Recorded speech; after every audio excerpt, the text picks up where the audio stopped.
the American Civil War had erupted, marking a significant transformation in Scarlett's life, as chronicled from the second to the third part of the novel. Charles, Scarlett's husband, went to fight on the front lines and eventually succumbed to an illness there, leaving Scarlett a widow. It was during this turbulent period that a new character, Rhett, entered her life. Rhett was depicted as a particularly vivid and powerful male figure. Like Scarlett, Rhett hailed from a prominent family, but he was a deeply rebellious individual. Despite attending West Point Academy, his defiant nature led him to reject the arranged marriage set by his family, and he even killed his prospective brother-in-law in a duel, resulting in his expulsion from the academy and disownment by his family. Rhett was left penniless, having to start anew in a society where starting over meant having to establish one's capital. In the shifting dynamics of the American landscape, from north to south, Rhett identified a commercial opportunity. With the looming threat of war, he capitalized on the demand for goods between the regions, smuggling essential military supplies from the north to the south and vice versa, making a substantial profit.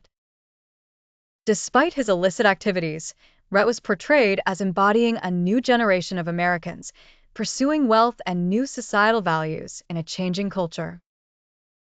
Scarlett's initial encounter with Rhett occurred while her heart was still devoted to Ashley, the man she truly loved but could never attain.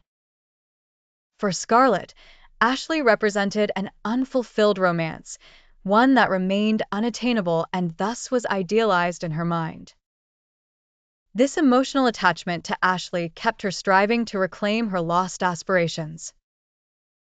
As a fiercely self-protective individual, Scarlett's fixation on Ashley was relentless as long as he was alive, symbolizing a part of her life she yearned to restore.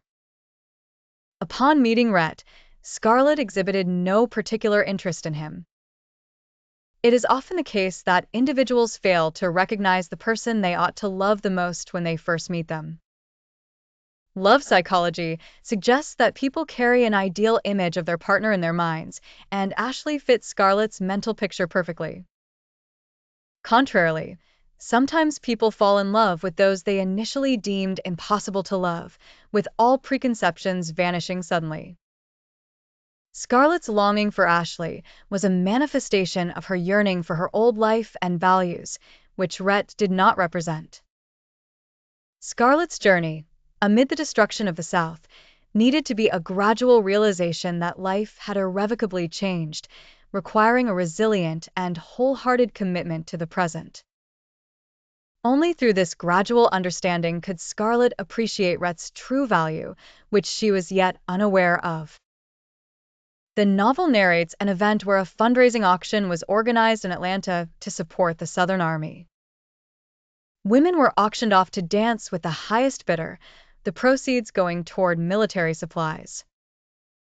Rhett attended and immediately noticed Scarlett. He discerned the fire of life within her eyes, even though she was clad in the black garb of mourning. Rhett's unique perspective allowed him to see beyond the conventional, recognizing Scarlett's undying spirit. He placed an exorbitantly high bid to dance with her, despite objections that she was still in mourning. Scarlett, rebellious and eager to defy norms, accepted and stepped out to dance with him.